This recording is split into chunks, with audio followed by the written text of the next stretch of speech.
And there's always like a tiny bit of a delay where I'm unsure about what's happening. So we will see. Looks like we're going. Looks like we're 5 seconds in. I'm going to pull it up in a new window. And then we will get going. We were 1 minute late because I was putting together the beautiful marquee. So let's see. That's us. That's our video right there. Let's watch it. Hey, thanks everybody for joining us. We're live, apparently, for our second parent and professional roundtable here with Parents Helping Parents. Thank you so much for joining us. If you're watching, it looks like we've got a couple of people watching already, go ahead and do me a quick favor. Hit the share button so that this is on your feed, right? That's the most important thing. People are always asking, what can we do to help the organization? That's the number one thing you can do, right? Is share this on your feed so that we get that interaction. I would like if somebody could, that is watching, just shoot a quick comment. Let us know if the sound's okay. Let us know if the video's okay. There's always seems to be some sort of technical difficulty, and at times I have a hard time diagnosing that because I'm here with studio headphones on and it sounds great to me. But if it doesn't sound great to you, then we want to try to fix that. So make sure you let us know. Let me draw your attention to the title of the video if you're watching. Just underneath that, you will see a line, text your questions to. That is our live text line. I am watching that as we speak. If you've got questions about what we're talking about, heck, if you've got questions about stuff we're not talking about, but we need to be talking about, send us those too. Let us answer that. Oh, it looks and sounds great. Thanks, Virginia. Appreciate it. Shout out to our first parent guest who was on last month. Thanks for being here. Thanks for watching. And also some other people had also commented that things were going great. So before we begin, just let me kind of give the standard Parents Helping Parents pitch, just because I want everybody to be aware from an organizational standpoint where we're at. As an organization, Parents Helping Parents has no professional expertise.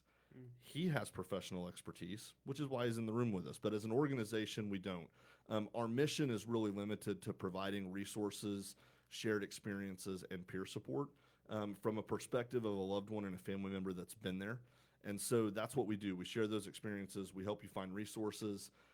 This is no substitute for professional counseling, legal advice, medical advice, all of the above. This is not a substitute for those things. We think that you should get those things if you need them.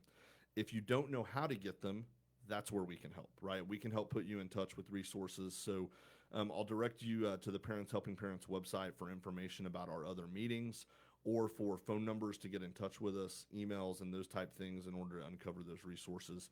Check it out, parentshelpingparents.info. If you're watching this, you're familiar with our Facebook page, or at least you know how to get there. So click the link, like it. And again, make sure that you're consistently sharing our content and liking our content. I don't think people realize kind of the network that produces, right? Because, I mean, I don't know how many Facebook friends you guys have. Take a guess. You probably have several thousand. No. I have several thousand have deleted me. There you go, yeah. But even if you only have 500, right, that's 500 people that will see this that wouldn't have seen this, otherwise. So it really helps spread the message. And as we all know, there are lots of people that struggle with alcohol and drug use and mental health issues, and there are lots of families that need support. So the more people that we can reach, the way better, right? So as we begin, let me just have you two gentlemen introduce yourself. Just briefly kind of tell us who you are, and then we'll just kind of head first right into some talk. Go ahead. Okay, I'm Hugh Benson. I'm part of Parents Helping Parents. I'm currently president of Parents Helping Parents, Inc. I've been involved in the Norman chapter for a long time. More importantly, I'm a parent, and my family has struggled with substance use disorder. And about 17 years ago, I walked into a Parents Helping Parents meeting was only one in Edmond, and I got some help. I felt at home. My life started to get a little bit better. It didn't get immediately wonderful.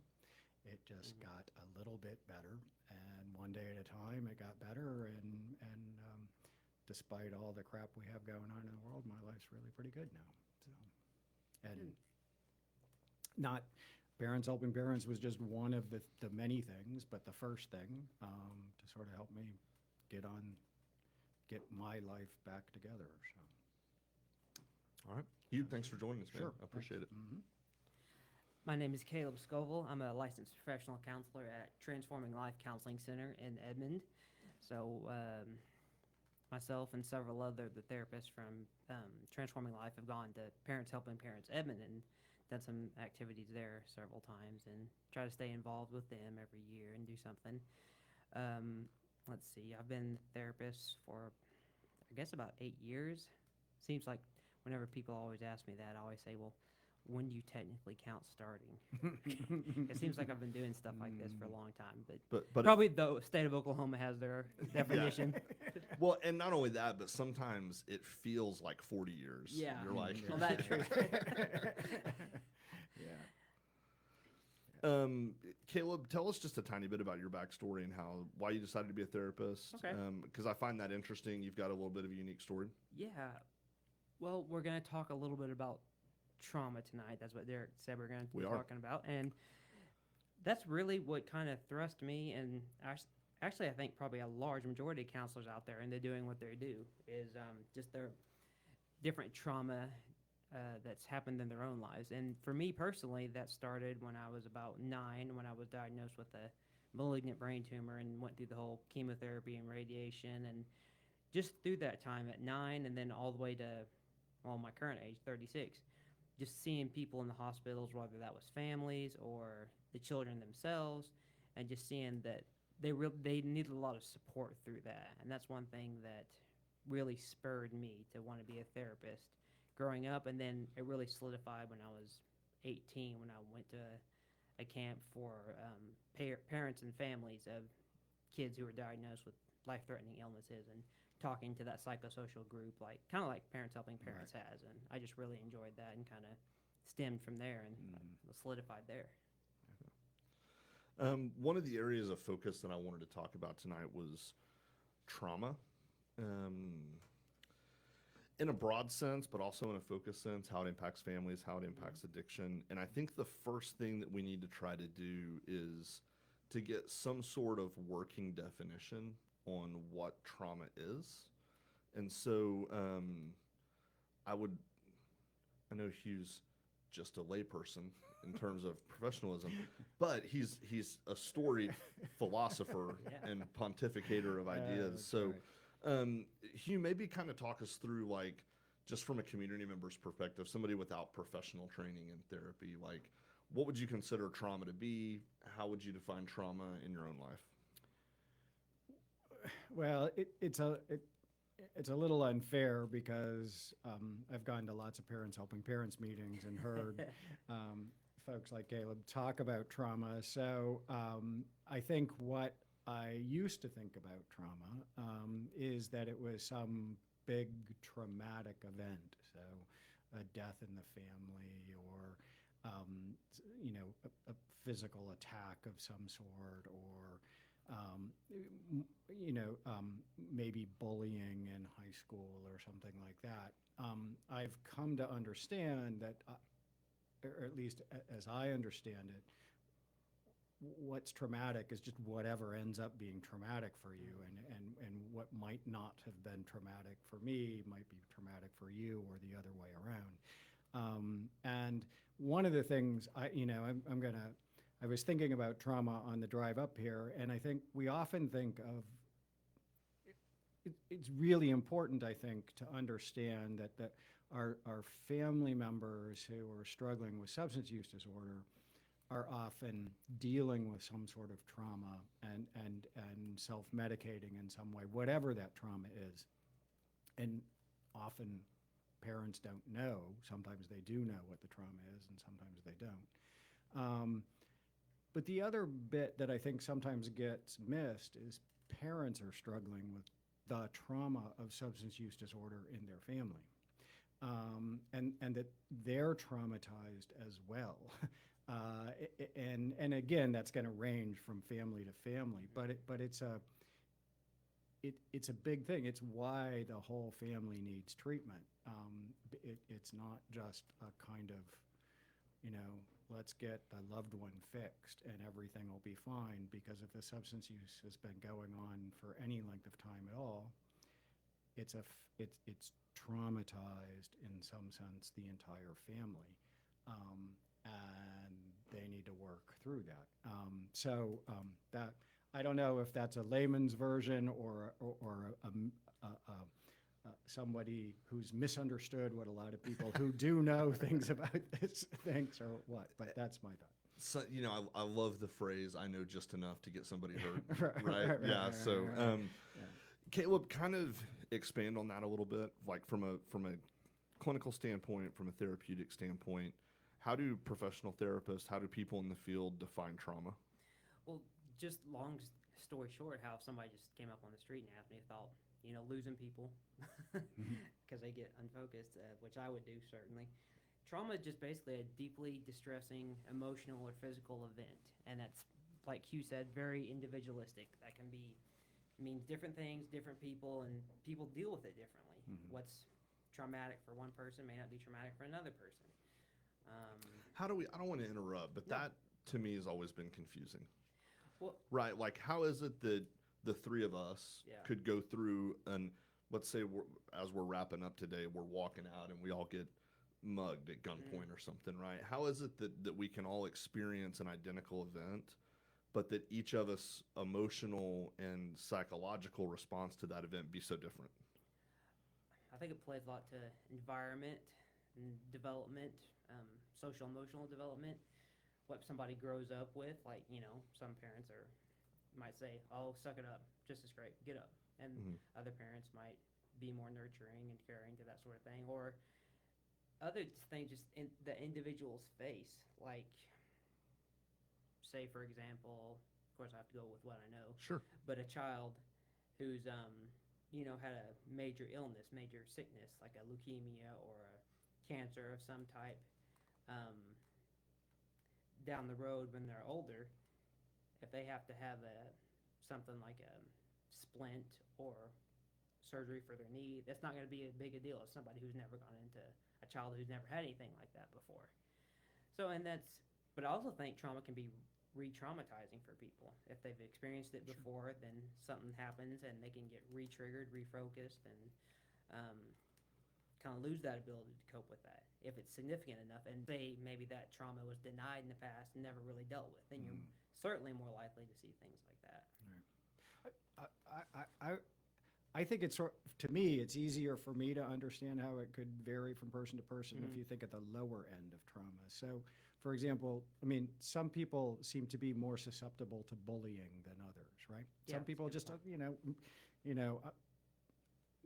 Some people just doesn't, go ahead and bully me. I don't give a crap what you're doing. Right? Other people, it's really traumatic, right? It really, and why that is, I assume, has all sorts of things to do with both nature and nurture. It's both previous experiences they've had growing up, feelings of confidence or lack of confidence or things like that, but also just like substance use, what neurons get pinged in those circumstances, right? And that's going to be different from person to person. But I think at the lower end, you can really see how, if we got mugged, my guess is we'd all be traumatized, right? But, or maybe not to the same level, but at the lower end, I think it's pretty easy to see how just for some folks, some stuff just bothers you more, triggers you more, or something like that, and it affects your future behaviors. So. For people, Caleb, that have maybe the way to put it, I've never had to ask this question, like, would it be accurate to call it maybe a more sensitive trauma response? Like some people might be more sensitive to trauma than others. I feel like that's maybe the most Yeah, man. PC way to say yeah. that. Not that I have an offensive way to say it either. I wasn't trying to bite my tongue or anything, but like for people who might be more sensitive to traumas or have more of an emotional response or psychological response to trauma, what is it that trauma is doing for that person in terms of impacting their ability to function? I think well, if you look at like long-term trauma over time, families and individuals kind of can build some resilience to that if it's dealt with initially and all along, and they have the support, like from whatever that support means to that person. It's family, is it a group like Parents Helping Parents, is it church, is it, what is it? Sometimes it's all the above. But somebody like that, I think, can build resilience to trauma over time. So then if they experience trauma later, well, they know how to deal with it. They've learned from friends and experts, and but initially, I think with like a child or something, this just goes back to what they learned from parents in the home. What did nature tell me? What did nurture tell me? Some kids are, just more rough and tumble than others. Right. That's just how they grew up. And other ones not so much. Right. So I think it all starts in the home. Goes back to what did they learn in those first interactions from their parents? My first reaction is to kind of go like, yikes. Right? Like, thanks for adding more pressure to our parents, right? Yeah. If your kids aren't resilient to trauma, then it's your fault too. Not that that's what we're doing, obviously. But how important is it for parents in terms of like modeling trauma response and behavior for young people to see that, like in that person's development to trauma response? Well, I think like I was saying, that that first relationship we learn, that first relationship we have with our parents influences every other relationship we have in life. And so, how kind of what we display to others when we have like a traumatic event at school, like getting bullied or something. How our parents taught us how to behave to that earlier on is going to, how we're going to display how we're going to go out and talk about that or show our emotions to that in society, in school, in other social settings, things along those lines.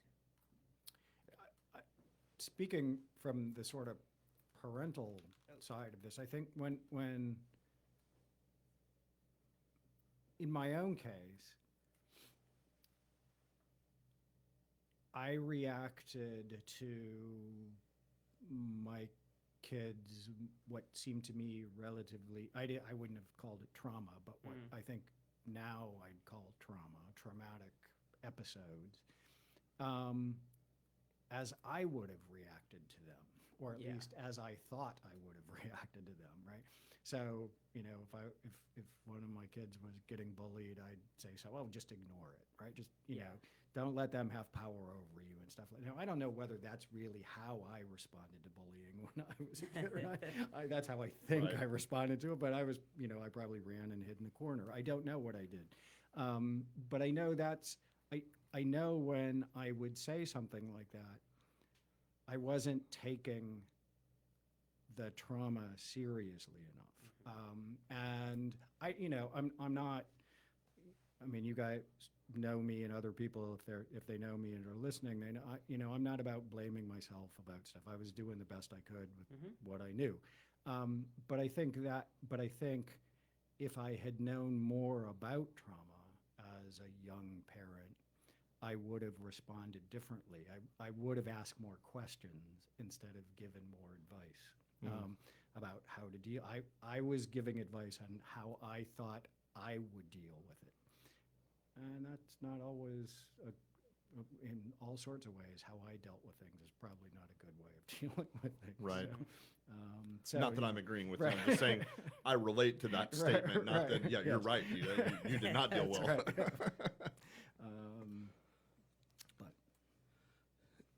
I think that's an interesting point, is that more than anything, and I think this is one of the reasons why Parents Helping Parents is extremely valuable.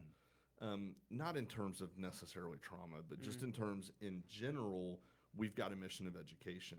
And there's no way you can be educated too much about the things that are affecting our young people, including trauma. So it sounds like the moral of that story is like, hey, the more as parents that we know about trauma, the more as parents we know about trauma response, the better caretakers we're going to be for our children.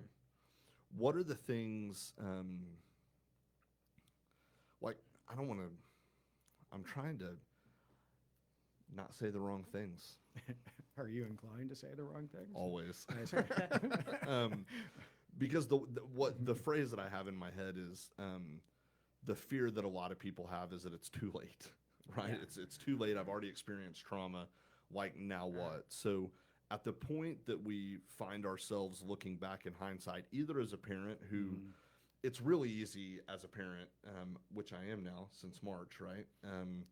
I went straight to the major leagues. That's what I tell people, because I got married in March. I think you knew that. And she already had he was 12 when we got married. He turned 13 this summer. So people are always like, man, you don't have, you're not going to have a baby. And I was like, are you kidding? Like, I went straight from high school to the major leagues. Like, I skipped all nights. That's all right. I haven't been puked on. I've not Oh, been you pooped will. on. Give it time, right? Yeah. When he's 19 or 20, right? Yeah. So, like, but now I can say, like, as parents, and Right. that includes myself, right? I think it's easy to look back and say, hey, I made a decision. I made a bad decision in that, or I made a bad parenting moment. But you're right. It's one of those things we've got to operate in a lot of grace, right? We do the best we can in the moment. But for a lot of us, we look back and we're like, man, I really feel like it's too late in terms of trauma. Either I've already experienced trauma, my young person has already experienced trauma. Like, what do we do at that point? Well, it's not too late. I don't think it's ever too late to make amends there or try to make amends. I mean, that's what therapy's all about for individuals and for families. I think there's certain steps individuals can take, just, taking good care of themselves, diet, exercise, sleep, faith, whatever applies to the individual. But and then there's certain more therapeutic steps they can learn, like mindfulness, slow deep breathing, great things like that. And just exploring all of those things in therapy, the things that maybe they wish their parents might have done differently, or things their parents really hit the nail on the head on, and they're like, oh man, I hope I can do that for my own children. But regardless of good or bad, I don't think it's ever too late to explore those things, or just reach out and get the support. That's the most important aspect of it, whether it's a support group or professional therapy, professional counseling. How important is it for people to deal with trauma in order to be healthy in the future? Well, I think of it in terms of, grief is such a general word. It can apply to so many different areas of life. Any loss we have in this life, you're going to experience some sort of grief. People can go years and years and years just denying that grief. They can go 40 years or more if they truly just don't want to deal with that pain. But you're going to have to deal with that pain at some point to get through that and get past that. And, if you don't deal with it, that's when you start to see all these little things, the things start adding up, or having trouble in life, kind of. And it's easier just to deal with it, to address the pain right on and work through it. Yeah. Has that been a big part of your family's healing process in terms of moving through active addiction and moving into recovery and finding, recovery for your young person, but also recovery for you and your wife? Yeah, I mean, I think, as I said, I was thinking about this topic on the way up, and I think, walking into a Parents Helping Parents meeting was the first step in my recovery, because it got me connected to a treatment center for my loved one. But the most important thing that treatment center did, this is going to sound crazy, and I mention this to almost every therapist at part of a treatment center that comes to Parents Helping Parents. I don't know why they don't all do this.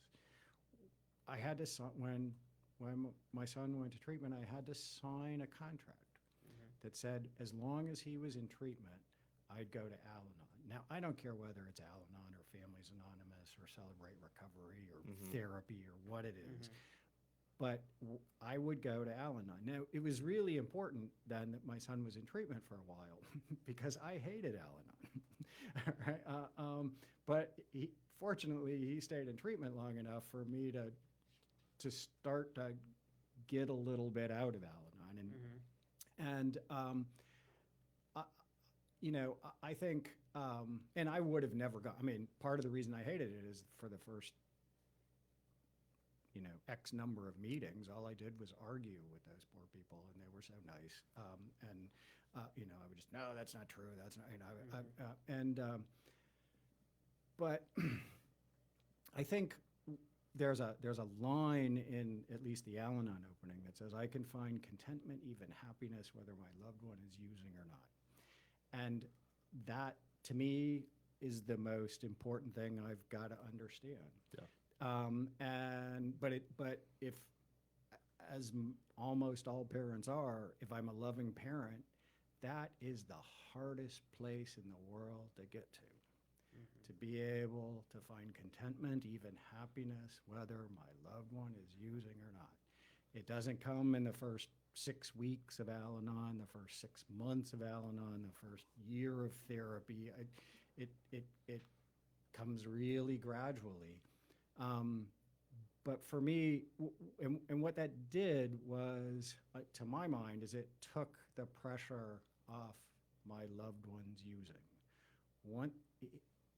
It was his business now, not mine. He wasn't doing it for me or doing it against me, because I was going to be okay. I loved him, but I was going to be okay. So it was his now. And that made it a lot easier for him to deal with. And, you know, so I don't know, I mean, it was traumatic for me, right? I mean, that's the trauma, right? To be able, I couldn't be content or happy. I couldn't, you know, I couldn't sleep. I couldn't eat. I knew what it felt literally to have my stomach tied in knots, right? But that had nothing to do with him. That had everything to do with me. And it just took a long time for me to get that. And I still, you know, maybe on the drive home, I'll forget it. I mean, it comes and goes. Yeah. But, so I don't know if that's addressing No, your question. I mean, that's the 100%. trauma. I mean, Yeah. Right, Well, because what I'm hearing is that there's several things that are important. One is that we know that trauma increases the likelihood that somebody will suffer from an addiction, right? So it's important for individuals to deal with their trauma. But what I'm also hearing from what you're describing, Hugh, is that the fact that you have a loved one, particularly a child that's struggling with addiction, is itself traumatic for parents. Sure. Right? And that in order for them to find some balance and peace and find their own recovery from either codependency or enmeshment, or to maintain their own health even though their child isn't, they've got to deal with that trauma. And yeah, there were there are two bits there. First of all, it took me a long time to realize it didn't matter that it was my son or daughter, my children. If it had been my spouse, it would have been traumatic. If it had been my parents, it would have been traumatic. Anybody that I loved who was struggling with substance use disorder was going to be a problem for me if I didn't deal with it.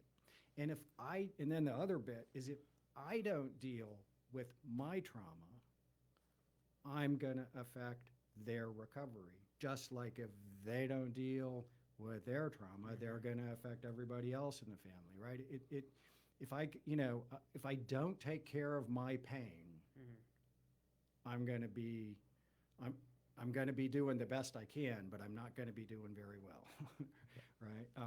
And do you see that a lot, Caleb, when you're working with families, that the family is held back from healing because one person is stuck in their trauma or in their pain? Yeah, Absolutely, I can see that. I can identify that with families that I've worked with over the years, or kids, or like you guys have talked about before, and I've heard from parents helping parents. Sometimes it's almost like, what do you do when somebody gets better? How does the Yeah. family readjust to that? Right. That's kind of the way I would look at that. And so maybe they don't recognize that that's kind of why they're holding on to the way things are and not dealing with things, Mm-hmm. because change is difficult, even if it's for the better. Mm-hmm. Surprisingly, there's a really high divorce rate for people that are in recovery. Mm-hmm. Like lots of people get divorced after they get sober. Mm-hmm. You would think that most people would get divorced Right. while their spouse was out Yeah. drinking and drugging, but it's actually when they get sober that most of the divorces happen for that very reason. Yeah.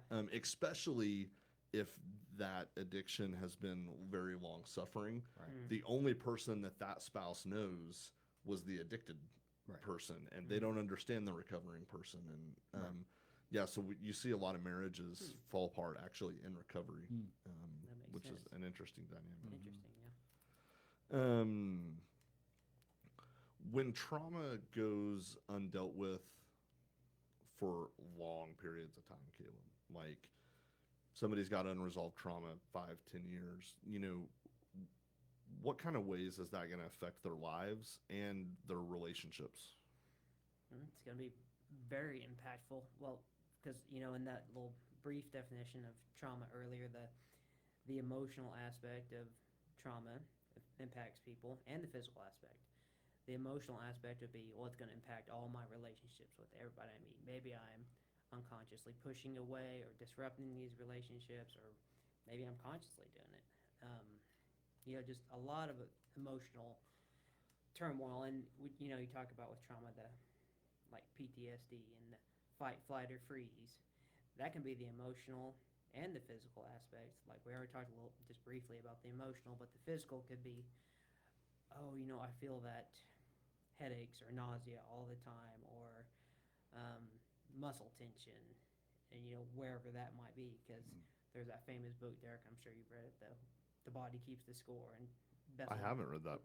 Bessel van der Kolk. Okay, He talks about how we actually store trauma in our body, even so tiny children who, a lot of times mistaken belief is, they don't remember that.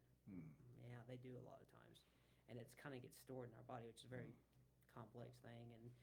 But it's like back to me, for example. The only reference I have really Sure. that I can talk about and not get in trouble anyway. But There it is. There it is. I had a physical therapist tell me one time, because I have a lot of tension in my back and stuff, and she, particularly around sites where I had like radiation therapy or surgery, and she said, what probably happened years ago is you learned you had to tense up and just take this thing, so the freeze aspect of the trauma, so that it's stored in there, however many years that was later, 25 or more years later, when I was having that deep tissue stuff. So it's a real thing, and it'll that's stick interesting. around. Yeah. It'll stick around for sure. One of the questions I really wanted to try to answer, we don't want to try to answer any questions. One of the questions I wanted to bat around and see if we can kill it or not, is how do we build resiliency from trauma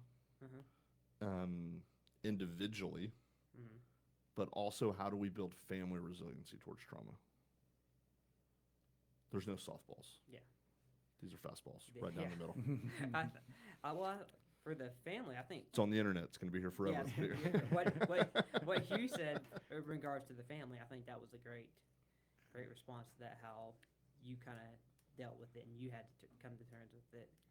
I think that's one great way of families dealing with it. But and honestly, family therapy, individual therapy, and family therapy, which a lot of those treatment centers now utilize both a great deal. Like you hear about, I have a boy now who I see who's at a place in Texas, and how he's getting all the group therapy and the individual therapy during the week. And I check in with the parents, and it's like every Friday, like clockwork, they have a call with him and with the family therapist, and they're working all these things all along. It's not something that's kind of swept under the rug, or we don't want to talk Right. about that or bring up those issues, we need to address these things. Right.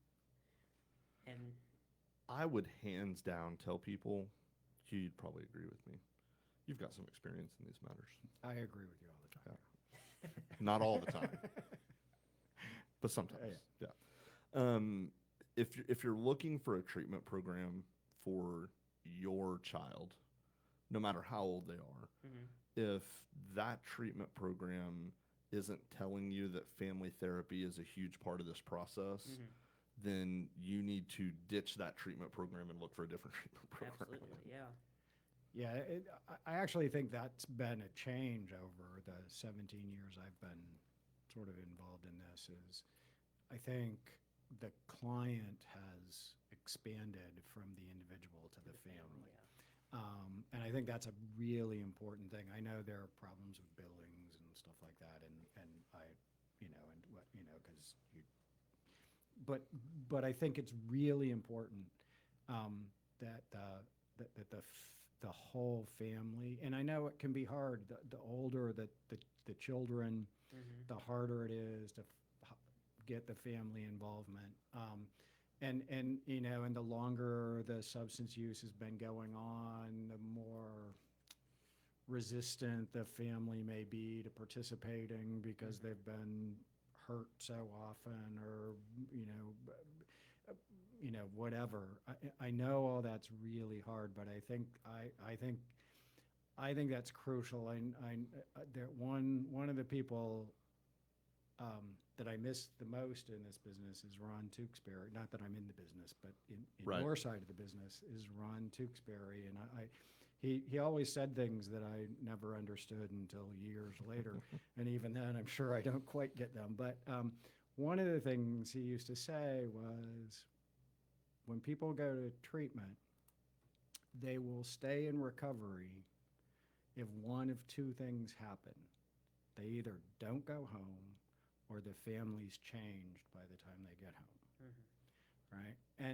And when you hear that, it sounds like it's the family's fault, and that's not it. It's that the family has experienced a trauma that they have to deal with too, and if they don't, they're gonna have the resentments or whatever it is. It's still gonna be there. And the person comes back having learned all these tools, how to deal with their trauma, and they're dealing with folks who haven't learned how to deal with theirs, and it goes south often. But I think that's a big change. I think even at the federal level, in terms of funding and stuff, the family is starting to be seen as sort of essential to the recovery process. So I think that's great. There's a reason that we call, excuse me, coffee burp. There's a reason that we call addiction a family disease, right? It's because it's not just one person's disease. Right. And that, what Ron says really makes a difference. Like, for families that are listening, please hear this. No one's at fault. Right, it's the addiction's fault. Right. It's like any other disease. This is what we try to just drill and hammer on with this disease concept of addiction. Like, it's cancer's fault. Yeah. Right. It's heart disease's fault. It's AIDS's fault. Like, whatever, fill in the blank of the disease. Like, it's the disease's fault. Right. It's not the family's fault. It's not that person's fault. And the reason I think that's hard for people to understand is because addiction is an incredibly complex disease. And there's a lot of nuance there. And there is a component of choice in the epicenter of that disease. But there's components of choice at the beginning of lots of different diseases, right? Really, if you look at it. Yeah, you can hate lung cancer, but somebody had to choose to smoke typically to get, not every time. I'm going to get emails being like, not everybody with lung cancer is a smoker. But you guys get what I'm saying. Like we get mad at heart disease, but like I had to choose to eat double cheeseburgers and donuts, and all of these type of things. And so there's lots of things that we choose that have disease-like consequences, and drugs and alcohol use is just one of those things. And so it's no one's fault, but everybody has a responsibility to change. Right. And if not everybody in the family is going to change, then that person shouldn't go back home because they're stepping into an unhealthy environment. Right. And unhealthy environments like breed relapse. Right. Mm-hmm. Yeah. And, I probably focus too much on, I'll hear therapists say things like what Ron said, that the family has to change. And maybe other parents aren't like me, but what I hear when Ron says that is, oh, it was my fault. Mm-hmm. Right? And that's not at all, that's not what he was saying, but that's what I heard, because I wanted to blame me for all the, I do, if it's a mom, moms will say, well, it's a mom's job to protect her children, right? If it's a dad, the dad will say it's a dad's job to protect his children, right? It doesn't matter whether it's a mom or a dad. A parent feels responsible. And when they hear things like that, they think, I knew it was my fault. And why it's what you said, why that's so important for parents to hear what you say and realize it's not their fault, is as long as they think it's their fault, they won't get help. Because they think they're going to get blamed, and they'll hope it goes away. And we have to get to the point that we all did the best we could, which doesn't mean we didn't make mistakes. We did the best we could, and we want to do better.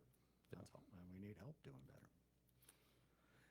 Caleb, what would you tell people that are listening that are like kind of stuck in trauma and not sure what to do? There is always hope. Never, never, never give up. No matter what the trauma is, it's always going to get better and change. At the very minimum, change. Most likely for the better. But you have to reach out. You can't hold on to it. This isn't something you can take care of yourself. And I mean, if some people, they can't. It takes a while to get to that point, though, which understandably. But there's things you can do on your own. I mean, with Google and everything we have now, you can look up all sorts of stuff. I mean, get active. Start taking care of your basic self-care, diet, exercise, sleep. Change things up. Then when you're ready, get to that point and reach out for the social emotional support from someone. Yeah. Nothing changes if nothing changes. Exactly. Right? I think that's one of the hard things about being a therapist is that it's really, I mean, it's easy now, but I think it's hard it's easy for me to say. I think it's hard for clients to hear, right? That sometimes you just have to look at them and like, eventually, if you want things to get better, you're going to have to do something different. Yeah. Like, you're going to have to change how you engage the world, how you engage yourself. You're going to have to make behavioral changes. And if you don't, you're going to come in here every hour and pay the money and for 8 years and be frustrated. Yeah. I wanted things to change, and I wanted you to change them for me. Right. I wanted other people to make my life better. Yeah. Right? If they would just quit doing this, I could be happy. If they would just quit doing that, I could be happy. If they would just, and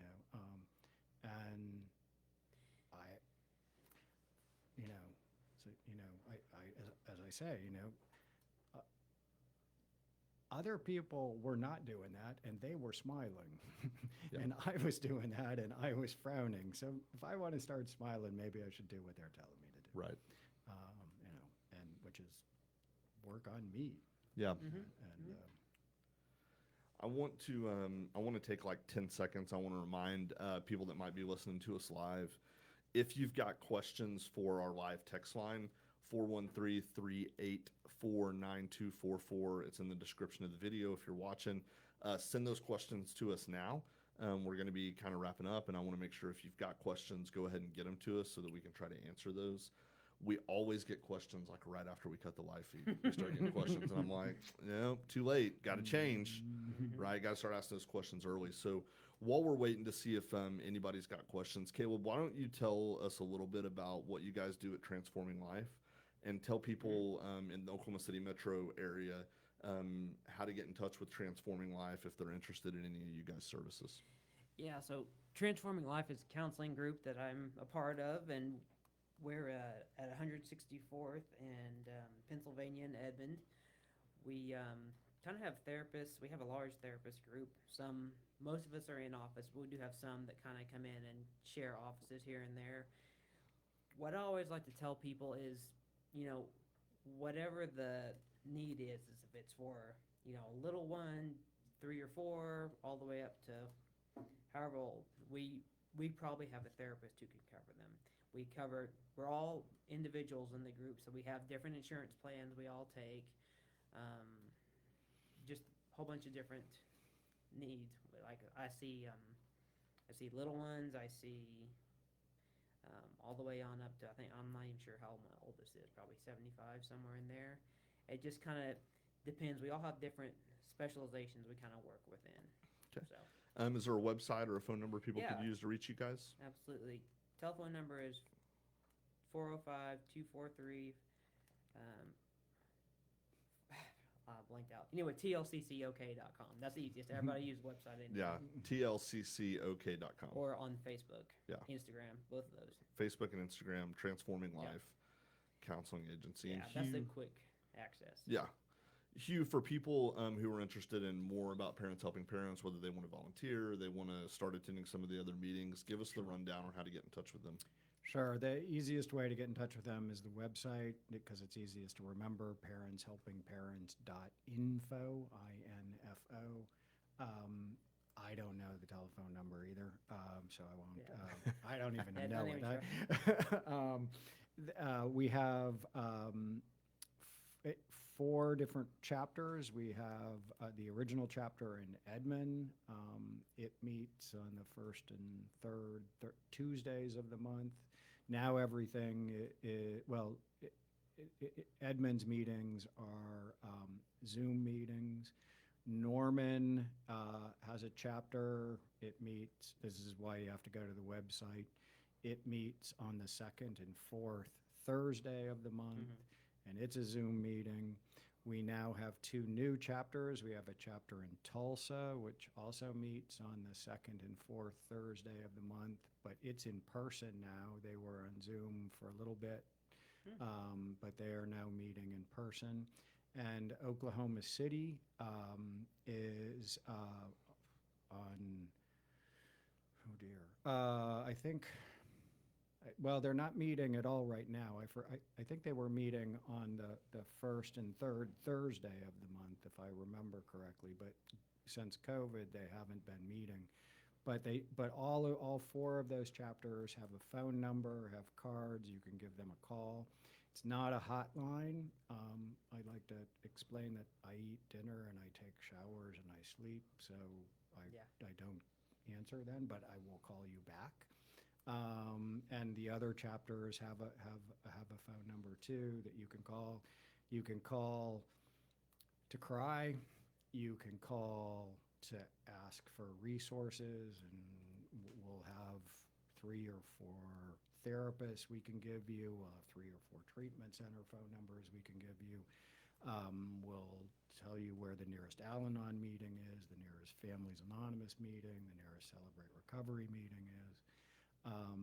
And you can just call and just to talk. Any of those reasons are good reasons to call. Absolutely. Excellent. Hey, gentlemen, thank you guys for being here. Caleb, thank you for your you, guys. work in helping people change in the community, and thank you for everything you do. Hugh, thank you for your work with Parents Helping Parents, and everything that you guys do for people. For everybody that's watching, thank you so much for joining us. Get plugged in. This is my phrase of the month, I guess. I don't know. You don't have to suffer in silence, right? There's lots of resources available, and guess what? I don't think either of these guys would be offended. There are lots of resources in addition to these 2 resources out there, Absolutely. right? There's tons of resources, yes. When I was doing drug and alcohol education with students in middle schools and high schools, I used to talk when we were talking about drunk driving, and I was like, it's 2020.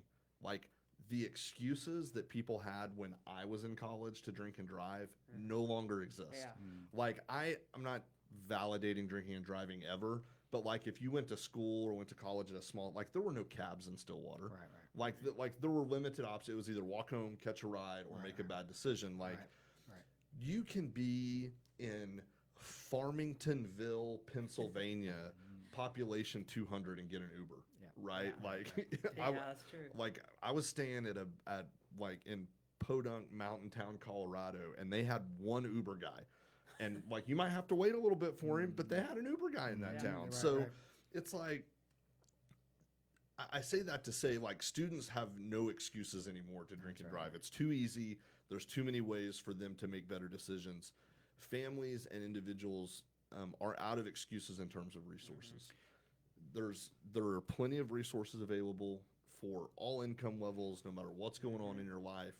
But just like we were talking about earlier, like you've got to reach out. Like nobody's calling you. Yeah, you've got to reach out. But as a parent who this was a little bit 17 years ago, the internet was, didn't work very well on my 12K hard drive. But there was internet back then, and one of the difficulties is you can find resources on the internet, but you're afraid of them. You don't know whether to trust them. And so it's really important to reach out to folks like you guys and Parents Helping Parents to ask about resources. And you're right, there are lots of resources. There aren't enough for some income levels, but there are lots of resources. But it's like this network, this underground network. You guys all know each other, but it takes a little work to find out. And you guys are always willing to help, to come talk. I mean, it's just when you find resources, they're incredibly helpful. But it does take a little work to find out the resources. And calling you got Transforming Life. And I mean, one of the things to know is if you call a resource and you're not, if that resource doesn't try to find you the best place to help you, call someplace else. Yeah. And most of them do. Yeah. And especially my experience is in Oklahoma City. Right. At the most, I would say if somebody makes 3 phone calls, they're going to get in touch with somebody that's going to be helpful. That's exactly. They might not be the somebody that's going to help you. That's right. But it might be somebody like Caleb who is at least going to take the time to say, hey, tell me what's going on. Right. Let me find you the resource. Let me get my book out. Let me put you in touch with this person. They're not going to leave you hanging. That's right. It might take 1 or 2 calls, maybe 3 calls, but you're going to find somebody that can help. That's right. And if you make 2 calls and you haven't, call Parents Helping Parents. And with telehealth right now for Parents Helping Parents and with counseling in general, don't let distance be a factor. No, that's absolutely right. Absolutely. Like this is the time for people in rural places that don't have access to be getting access. Exactly. Insurance coverages are covering telehealth like they've never covered before. And organizations like Parents Helping Parents have taken their meetings to the internet in the midst of COVID. So you could say that's the COVID silver lining if there is one. That's right. So thank you guys for being here. I appreciate it. Everybody have a happy Monday, and we will catch up with you next time.